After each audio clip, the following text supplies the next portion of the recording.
नमस्कार दोस्तों, आपका स्वागत है आपके अपने चैनल द जेन्युइन न्यूज में। आप सभी लोगों को धनतेरस की और दिवाली की हार्दिक शुभकामनाएं। आज हम बात करेंगे एक महत्वपूर्ण अंतर्राष्ट्रीय विषय के बारे में जिसने पूरी दुनिया में खलबली मचा रखी है। सोमवार को इजराइल की संसद, जिसे नेसेट कहते हैं, ने संयुक्त राष्ट्र की एजेंसी UNRWA पर फिलिस्तीनी क्षेत्रों में काम करने से रोक लगाने के लिए 2 विधेयक पास किए, जिसमें नेसेट ने एजेंसी के साथ सभी संबंध तोड़ते हुए UNRWA को एक आतंकवादी संगठन घोषित कर दिया।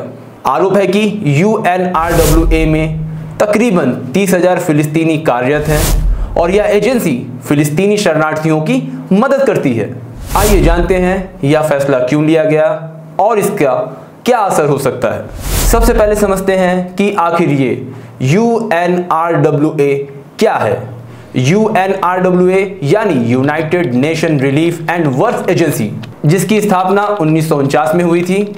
इसका उद्देश्य था उन फिलिस्तीनी शरणार्थियों की मदद करना जिन्हें 1948 में अरब इजराइल युद्ध के दौरान अपने घरों से निकाल दिया गया था। यह एजेंसी फिलिस्तीनी के गाजा और वेस्ट बैंक के अलावा लेबनान, सीरिया और जॉर्डन जैसे देशों में भी काम करती है। इसका मुख्य कार्य है शरणार्थियों को शिक्षा, स्वास्थ्य, राहत और आपातकालीन सेवाएं प्रदान करना। आज करीबन 5.9 मिलियन फिलिस्तीनी शरणार्थी इस एजेंसी पर निर्भर हैं और यह ज़्यादातर अपनी फंडिंग अमेरिका, जर्मनी और यूरोपीय संघों से लेती है। अब सवाल उठता है कि इजराइल UNRWA का विरोध क्यों कर रहा है। दरअसल इजराइल का मानना है कि UNRWA की भूमिका अब पुरानी हो चुकी है और इसके चलते फिलिस्तीनी शरणार्थियों को बसाने का काम शांति प्रक्रिया में अड़चन पैदा करता है। इसके अलावा हाल ही में इजराइल ने आरोप लगाया कि UNRWA के कुछ कर्मचारी हमास से जुड़े हुए हैं, जिन्होंने 7 अक्टूबर को इजराइल पर हमला किया था। इजराइल का कहना है कि उसके पास ऐसे कई प्रमाण हैं जिससे पता चलता है कि UNRWA के कुछ कर्मचारी आतंकवादी संगठनों से संबंध रखते हैं।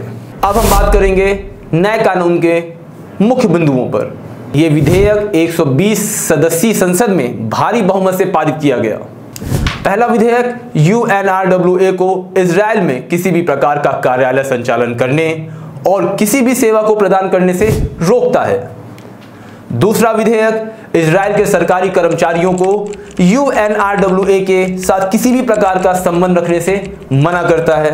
साथ ही यह विधेयक UNRWA कर्मचारियों की कानूनी छूट को भी समाप्त कर देता है। अब हम देखेंगे इस फैसले का क्या असर होगा।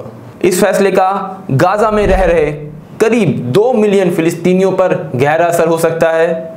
युद्ध की शुरुआत के बाद से गाजा के लोगों को भोजन, पानी, दवाइयां जैसी बुनियादी सुविधाएं UNRWA पूरा कर रहा है। अगर यह एजेंसी वहां से काम बंद करती है तो वहां के लोगों के लिए यह एक बड़ी समस्या पैदा कर सकता है।